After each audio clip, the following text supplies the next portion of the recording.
നമ്മുടെ ഒരു തിരുവേനി വിളിച്ചിട്ട് ഒരു എക്യുമെനിക്കൽ കൺവെൻഷന് ചെന്നു.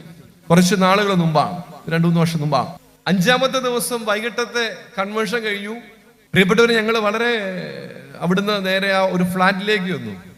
ഒരു അപ്പനും അമ്മയും 2 ആമക്കളും, 25-26 വയസ്സൊക്കെയുള്ള 2 ആമക്കള്.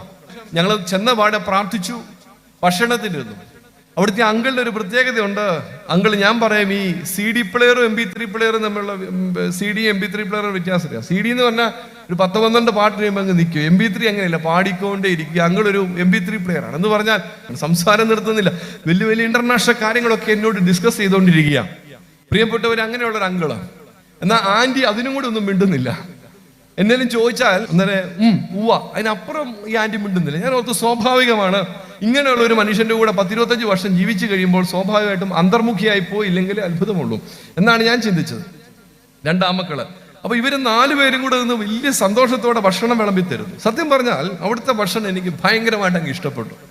സാധാരണ എന്തെങ്കിലും കിട്ടിയാൽ വാരി വലിച്ച് തിന്നിട്ട് അടുത്ത സ്ഥലത്തേക്ക് ഓടുന്ന സ്വഭാവം. പക്ഷെ അവിടുത്തെ ഫുഡ് എനിക്ക് ഭയങ്കരമായിട്ട് ഇഷ്ടപ്പെട്ടു. ഞാൻ വളരെ ആസ്വദിച്ച് ഇരുന്ന് വളരെ സാവകാശം ഈ ഭക്ഷണം കഴിച്ചു കഴിഞ്ഞ് പ്രിയപ്പെട്ടവരെ, എഴുന്നേൽക്കുന്ന സമയത്ത് ഞാൻ ഈ ആന്റിയോട് പറഞ്ഞു, പൊന്നാന്റി, സൂപ്പർ ഫുഡായിരുന്നു, അടിപൊളി ഫുഡായിരുന്നു, എനിക്ക് ഭയങ്കരമായിട്ട് ഇഷ്ടപ്പെട്ടു, നല്ല ഫുഡായിരുന്നു. ഞാൻ നോക്കിയപ്പോൾ ഈ ആന്റിയുടെ കണ്ണ് നിറഞ്ഞ് തുളുമ്പി വരുന്നു. ഞാനങ്ങ് പേടിച്ചു പോയി. അന്നേരം വരെ ഈ MP3 പ്ലെയർ പോലെ ഇങ്ങനെ സംസാരിച്ചുകൊണ്ടിരുന്ന അങ്കിള് പെട്ടെന്ന് അങ്ങ് സ്റ്റക്കായി, മിണ്ടുന്നില്ല. അന്നേരം വരെ അച്ഛാ ചിക്കൻ വേണോ എന്നൊക്കെ ചോദിച്ചുകൊണ്ടിരുന്ന മക്കള് പെട്ടെന്ന് അവരുടെ മുഖം അങ്ങ് വാടി, അവരാ ഡൈനിങ് റൂമിൽ നിന്ന് അങ്ങ് സ്കൂട്ടാങ്ങ് മാറി. ഞാൻ ഓർത്ത് എന്നാ പറ്റി? ഞാൻ പറഞ്ഞു, നല്ല ഫുഡാണെന്നാണ് ഞാൻ പറഞ്ഞത്, സൂപ്പർ ഫുഡാണെന്നാണ് പറഞ്ഞത്. എന്താ ഇവിടെ സംഭവിച്ചേ? ഈ ആന്റി ദയനീയമായിട്ട് ഹസ്ബൻഡിന്റെ മക്കളെ നോക്കി, അവരൊന്നും മിണ്ടുന്നില്ല. മിണ്ടാതെ വന്നപ്പോൾ ഈ ആന്റി എന്നോട് സംസാരിക്കാൻ തോന്നിക്കുക. അന്നേരമാണ് ഞാൻ മനസ്സിലാക്കിയത്, ഈ ആന്റിയുടെ നാവിന് എന്തോ ഒരു കെട്ടുണ്ട്. എന്ന് പറഞ്ഞാൽ നാവ് തിരിയുന്നില്ല.